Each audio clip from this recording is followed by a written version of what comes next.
Our story begins with a mid-level Yakuza member named Nita, who had a peculiar hobby of collecting porcelain. One night, while admiring his latest acquisition, he noticed a strange portal opening up in front of him. Suddenly, a bizarre pod emerged, but Nita chose to ignore it and continued with his evening. The following day, he was surprised to find a typical human girl inside the pod, asking to be let out. Hina, as she introduced herself, requested clothes, but when Nita was uncooperative, she used her psychic powers to dress herself and settled down to watch TV.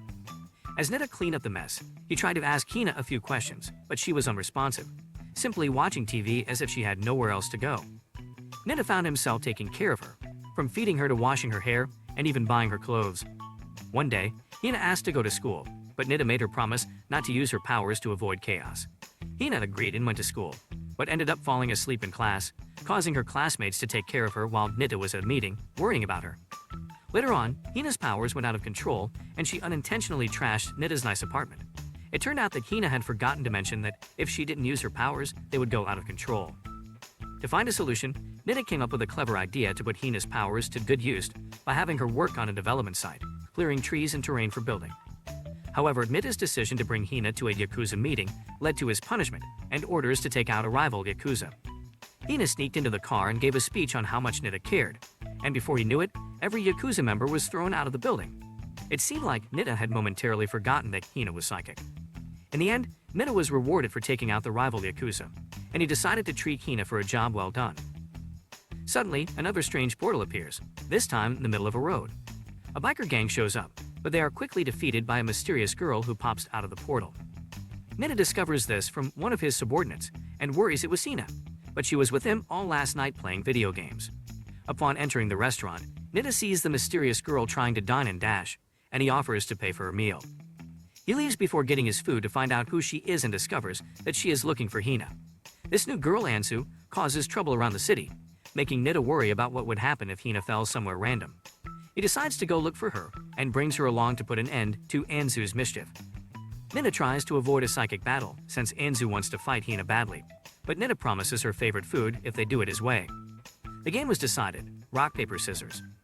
Hina wins the game, and the two spend time together before Anzu needs to leave to tell their bosses that Hina is dead. However, Anzu's ball thing does not work, making her homeless. Later, Nita starts to notice something weird with all the women he typically hits on. They think he is busy hanging out with his daughter, Hina, so he decides it is time for a change. He does not care for Hina, giving her canned fish for meals. Hina gets curious about what Nita is doing, so she goes to search for him and takes her friend from school, Hitomi, along. Hina checks out the bar she normally goes to, leaving Hitomi to take care of the bar since the owner is out. When more and more people show up, including Nita, Hina talks to the owner, Yutako, who tells Hina that she needs to tell Nita how she feels. Hina confronts Nita and says that she wants to go to a girl club with him. Nita, who is half drunk, agrees, and everyone at the bar leaves to party. The following day, Nita wakes up with a lot of money owed and a bad hangover. Next day, Anzu was being chased by Yutako and other store owners. Since she couldn't return home, Anzu had resorted to stealing food to survive.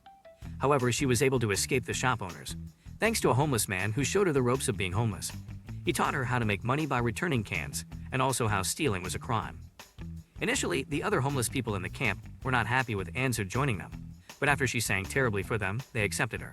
The next day, Anzu ran into Nita, who offered her money, but she refused. Later on, she realized what she could do with the money and chased after Nita, only to have Yutako and the other shop owners show up and take the money she owed them, leaving her with only 600 yen. Next, Hitomi, who had discovered her amazing bartending skills in the past, was now doing it as a job. Despite her reluctance, Yutako refused to let her go and ended up blackmailing her. While the night was running smoothly, Hitomi's homeroom teacher and the vice principal walked into the bar with their drunk boss. Hitomi tried to avoid being detected but was ultimately safe, as her teacher was too impressed with her bartending skills to suspect anything. Later, Nita jokingly says maybe she should be homeless and he should care for Anzu, since Anzu is so well at it. Hina takes this joke a little too serious, seeing that she would have no means to fill her appetite. So, Hina has this fantasy of what it would be like to surprise Nita by cleaning the house. But expectations and reality are two different things, as she quickly makes a mess of the place and puts off cleaning up the mess. Nita thinks he should praise Hina occasionally, only to open the door. Yeah, she is probably going to be in trouble. Hina tried to clean up Nita's place, only to destroy it. Nita, now being fairly furious of Hina's lack of apologizing, he has had enough and kicks her out of the house. So Hina thinks about what she could do now. Seeing that she has a fair bit of money, she decides to go get a snack, only to go completely broke after. Now broke and still hungry, she manages to run into Anzu. Anzu offers, and immediately regrets it, of letting Hina come over. Hina doesn't do much. In fact, Anzu continues on with her normal means of making money. Of course, when she gets back, Hina has nearly made off with all her food, candles, and other means of survival. They even end up going to a soup stall at the pack, where Yutako sees her and is curious as to why Hina is now homeless. A little earlier with Nita, he finds it odd how he has gotten used to Hina living there. Of course, Hitomi shows up to drop off schoolwork. She was also at the soup stall at the park to fill in Yutako.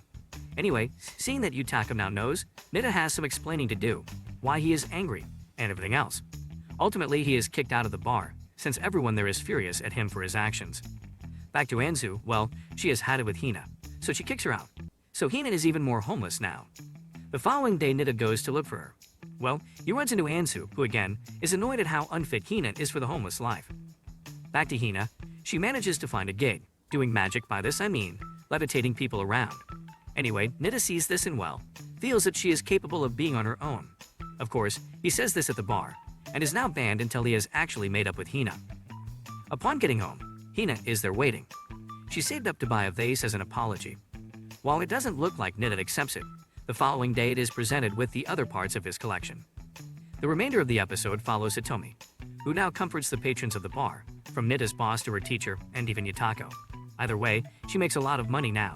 Since she works at night, she starts to head home, only to see Anzu finding cans to sell for cash.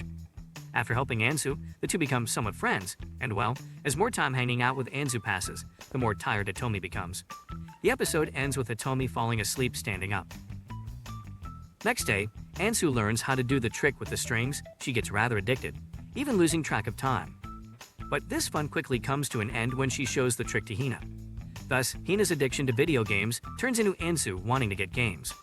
As a homeless girl, Anzu comes up with a plan to make money quickly by finding and recycling TVs, as they can sell for a high price. At first, they find several old TVs under a bridge, but soon realize that they need modern ones without backs. Thus, Hitomi is involved. It was nice to see the realization from Anzu that Hina already knows Hitomi. This is the first time all three are together, but Hitomi gets an idea, since her parents were planning to throw one out. Well, this soon gets her in trouble with the cops for littering. But Hina has an idea, ask Nita for the money, and buy a TV to sell. Of course, the nice cab driver does ask the seller if he will allow this, since he is just as confused as the buyer in this case.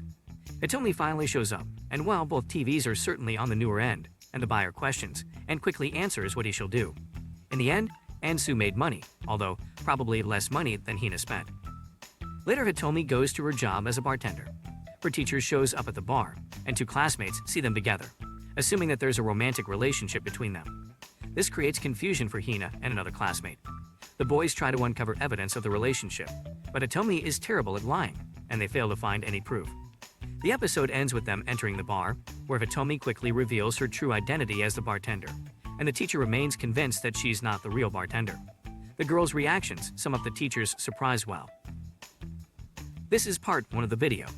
If you enjoyed it, please let me know in the comments below, so I can upload the next part soon.